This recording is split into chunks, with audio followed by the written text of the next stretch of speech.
Peace, love, and about her. Here you y'all. What is good? It is Sage, returning for another amazing video. Hey everybody. Thank y'all for watching my stuff. Thank y'all for commenting and showing love on my last video. And thank you for the emails. I really appreciate it. I am back because real quick, because I want to talk about something that had came to mind. You know, it's Mercury retrograde. I'm doing a lot of reflection, and I got an idea to do this video. Okay, so I titled this video "Never Audition for Love." Okay, and what that means is I'm gonna give you a brief story time. So back when I was in San Diego, Mrs. Guy 2019, this is the person who I thought was my twin flame, but this nigga was a karmic. Long story short, like I told y'all that in my twin flame video. If you the winner and chaser dynamic is usually just your karmic. This person is just showing you the things you need to work on, and it ain't really about them, it's about you, right? So I met this guy 2019, like I said, it's Mr. Scorpio, right? Fine man too, okay? He was like, I'm talking about, this name was fine, do you hear me? He was like black and Samoan, and like I said, I really basically was like, to me it was like love at first sight. I ain't never seen a creature this beautiful ever in my life, okay? So, you know, the first time I hung out with him or talked to him, you know, I felt this connection. Obviously we did have a past life connection, and come to find out, I had to find out that he low-key fucked me over in the past life. So that kind of made me dead the situation. But anywho, so when I was dealing with this dude, I did feel a connection is very strong, okay? But what I was doing at the time, like I said, this is before I turned my name into Shy the Sage, and it was ShyTheGemini at the time. So at that time, I kind of really wasn't in a space of complete self-acceptance, right? And you know, he kind of mirrored that, and like I said, it was a painful lesson, but I had to learn it, right? So I would try to do things, or it's like I could tell what he needed, and I thought that everything that he needed I was, like, you know, I could feel that he's been through some trauma in his past life, had a very closed heart chakra. I can always tell when a man has a very closed heart chakra. It's very cold. It's almost to the point where you honestly kind of feel sad and sorry for him, right? So I can tell, you know, and I thought I could be the one to heal him, right? Because I'm a healer. That's what we do, we heal the world, okay? So, you know, I thought I could possibly heal him, you know, give him the love that he needed, and, you know, we'll live happily ever after or whatever, or, you know, whatever I thought was going to happen, right? So I would do things like overextend myself, try to basically get him to like me, basically, you know what I'm saying? He did like me, but it wasn't enough, you know what I'm saying? It wasn't enough to actually pursue me, okay? That's one thing I did learn about men. Men are going to pursue who they want. If they don't pursue you, that means they don't like you like that. They don't want you like that. It's very simple. It ain't that complicated when it comes to men, right? I didn't know that at the time. So, you know, I would do things to overextend myself, showing him my stability. The times I did come over his house or was around him, you know, he liked the fact that I was very nurturing. He liked the fact that when I held him, it felt good and it was healing for him. So that's why I am naturally, but I thought that doing those things, you know, will make him more consistent in communication, or make him more consistent in just showing up for me when I needed him, you know what I'm saying? And I realized at that time, I was auditioning for love, okay? I thought what I had is what he needed, and he needed to take it and accept it, because I even looked at his astrology chart, everything. Look at our synastry chart. We both had each other's suns in the 7th house. We had a Sun Venus connection in our synastry. So we had a whole bunch of 7th house, 8th house, 5th house stuff. These are the things for romantic love when you're looking at synastry charts and stuff like that. Maybe I'll make a video about that. But basically, synastry is when you take two charts and you overlap them, and you see how, you know, one person affects the number through their energy and through their planet. So I thought we had the perfect synastry. It was pretty good, you know what I'm saying? But yeah, I realized I was auditioning for love. And in auditioning for love, I always got the short end of the stick because I never got what I wanted from him. Looking back on it now, I think that was God's protection, because I don't think he obviously wasn't the one for me. And even while we were to be together, I wouldn't feel stable or secure. And I need security. I got a Venus in Taurus, honey. So if you don't provide me with no type of security, if you make me feel uneasy with being with you, I can't stay. Like, I don't like that erratic, I don't know where you coming or you going. I don't like that type of energy, right? And at that time, I had to realize me trying to audition for love or trying to get him to show how great I was only a reflection of how I didn't, I was looking for validation through others secretly, like I said, subconsciously, but didn't know it at the time. So really this was stemming from me not accepting myself and looking for other people to validate me and my love. You know what I'm saying? Because I'm solid. I'm a good partner. I'm stable. Once I'm there, it's hard for me. Like I said, Venus and Taurus. Once I'm with you, I'm with you. Even if I know I should leave, it's very, very, very hard for me to. It used to be very hard for me to let go of partners. Now, not so much. I have no issues with leaving people now, because I found solace in being alone. Like I said, I can take somebody or I can leave somebody. You know what I'm saying? If somebody in my life, cool. If they're not in my life, okay, well. So really, that's where it came to. I didn't have any that need to audition for love came from me not accepting myself. And a lot of people do that now. Okay, a lot of people feel like they have to jump through hoops, or they're offering people love who really don't want to take that motherfucker, right? And like I said, this stems from a lack of self-acceptance. Okay, now how do you get to self-acceptance? I'm glad you asked. Okay, first of all, what helped me was to kind of get out of this pattern of wanting to prove to people how great I am and how nurturing I am.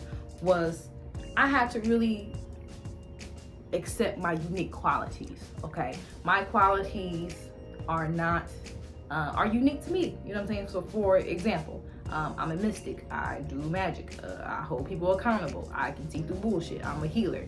I'm all those things. So it's like, I know when somebody's lying to me. I know when somebody's trying to play me. I know when somebody's trying to get the upper hand on me and try to play mind games with me. I'm very good at picking those things out. Okay, so step one into self-acceptance is to finding your unique talents. Okay, finding your unique,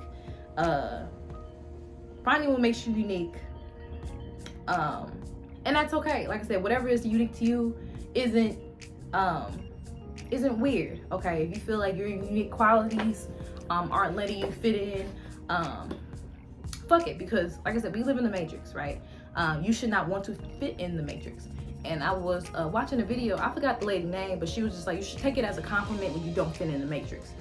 Because if you look at the matrix is basically succubus, and it feeds on humans to keep it going. It feeds off humans' ideas and their energy and their basically their physical actions to keep it alive, right? So if you feel like your unique qualities isn't deemed, normal, that's okay, because why would you want to fit into this fucked up society anyway? You know what I'm saying? Okay. Step 2. That can help you prevent yourself from not auditioning for love, okay, is embracing your strengths. Okay, what are you good at? It could be little things. Okay, for example, I'm very good at when people are with me, I'm a good luck charm. Remember a month ago, I was at my friend's birthday dinner, and I wasn't in the military anymore, but we all got discounts off our meals because I told her I was in the military.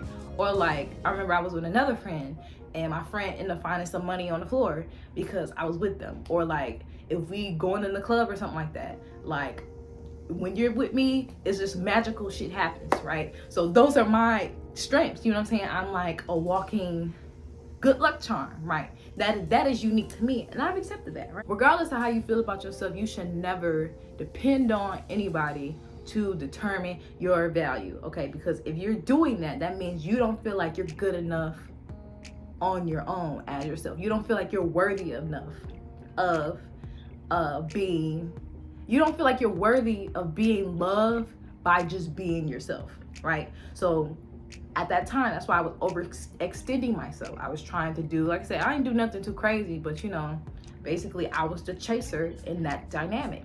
And like I said, it wasn't benefiting me at all.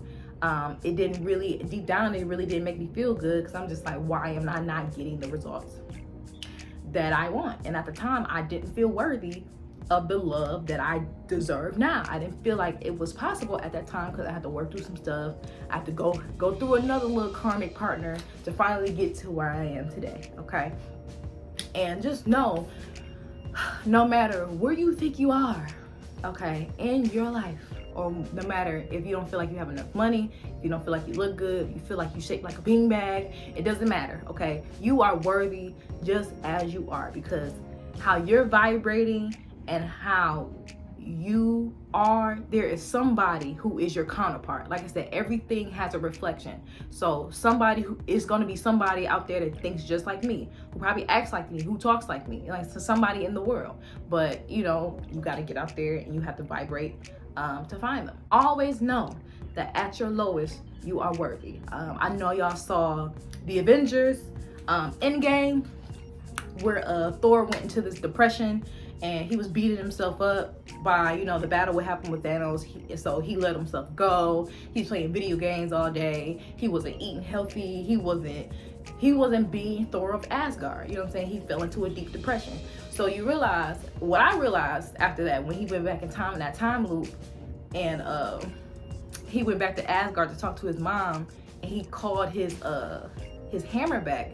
Because, you know, in order to pick up Thor's hammer, you have to be worthy, okay? So even in his depression, even in his lowest forms, he was still worthy of wielding his hammer. Even though he didn't feel like he was worthy because of his external circumstances, he felt like he could have did things better. He was still worthy, and he still got to use his hammer, okay? And I think that's like really one of the most favorite themes to me in that movie, that you are still worthy in your depression. You are still worthy in your low self-esteem. You are still worthy in your self-doubt, and that's okay. All right, know that what the fuck you have is valuable, okay? If somebody don't want what the fuck you offering, I do not want you to beg a motherfucker to love you, okay? That's not the one for you. Like I said, stop trying to fit a square into a circle, okay? If somebody don't want the love, and I think that's my biggest situation, that's my biggest lesson that I learned from that situation. If somebody doesn't want what you're offering, if somebody is giving you the 4 of Cups and they're not taking the blessing that you want to give them, that is on them. That is not a reflection on you. Everybody does not have good taste, and that's okay.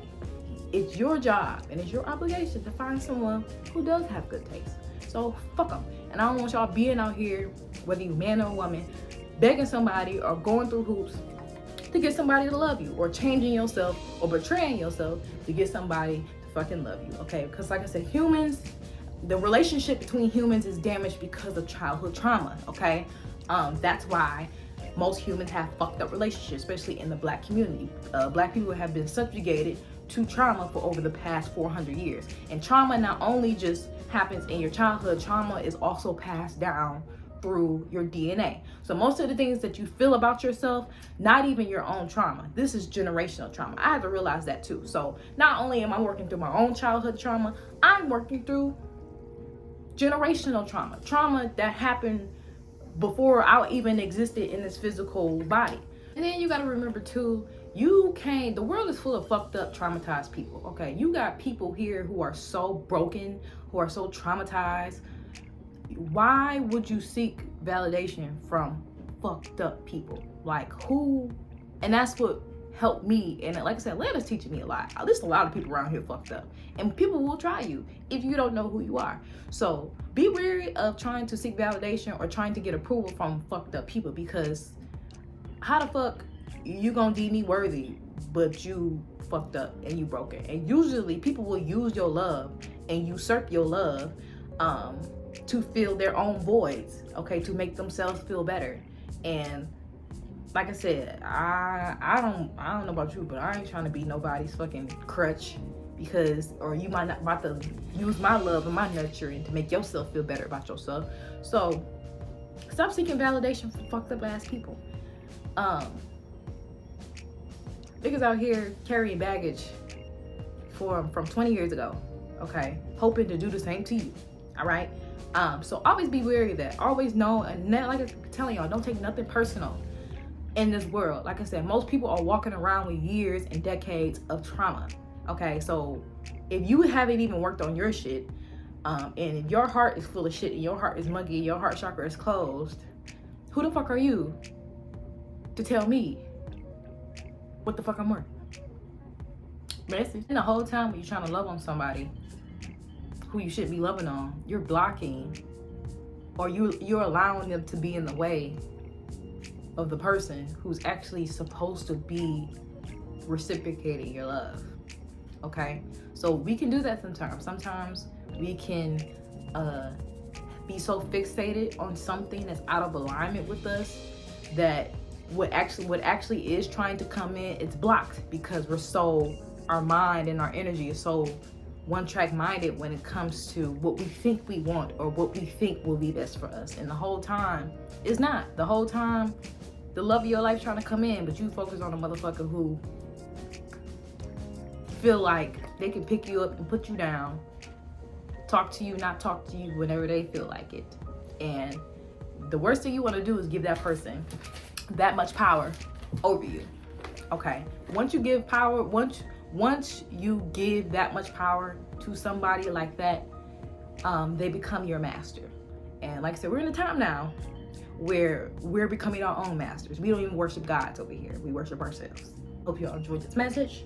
Like I said, somebody don't want what the fuck you're offering, don't force it. Know that you are a world's voice. Everybody can't roll in the world's voice, baby. And I don't want y'all out here begging motherfuckers for love, okay? I want y'all to know I love y'all. I appreciate y'all. And thank you so much for supporting me in my craziness. If y'all want me to talk about a certain topic, give me some ideas of what y'all want to hear me talk about, because I really can talk about pretty much anything. So y'all let me know. But with that being said, thank y'all for watching. I love y'all. Bye.